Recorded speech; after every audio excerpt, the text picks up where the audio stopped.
Kumustahin naman natin ang sitwasyon sa Manila South Cemetery. May ulat on the spot si Sandra Aguinaldo. Sandra?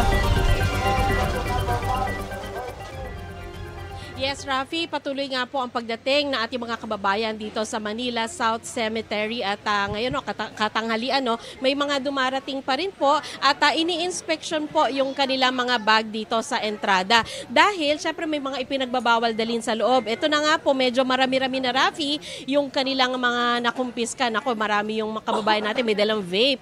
At yan naman binibigyan ng numero dahil pwede nilang kunin palabas. At syempre dun sa ilalim mas marami higit pa yung sigarilyo po at saka lighter na nakumpiska mula sa kanila at syempre meron din po na nakumpiska dito na matatalas na bagay na bawal din po sa loob. Ilan pa po sa paalala ng Manila South Cemetery ay yung bawal po pumasok ang lahat ng uri ng sasakyan dito, kasama na po dyan yung bisikleta at inihatid naman ng mga staff, yung mga ng sementeryo, yung mga senior citizen sa mga puntod po na kanilang dadalawin.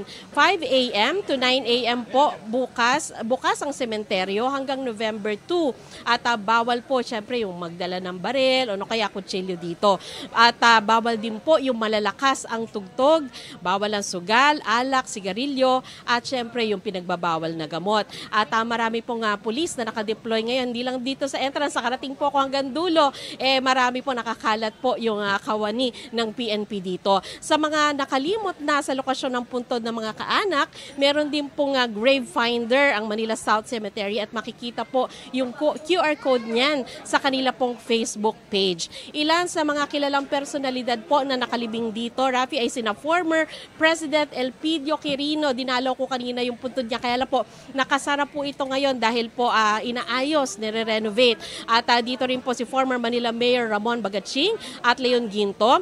Ang singer po na si Freddie Aguilar at national artist for music na si Lucrecia Casilag. At sa ngayon po, ang nakita natin, obserbahan natin, Rafi, dahil sa laking po nito Manila South Cemetery, ay masasabi pa nga manipis pa yung tao dito at patuloy po yung kanilang pagdating.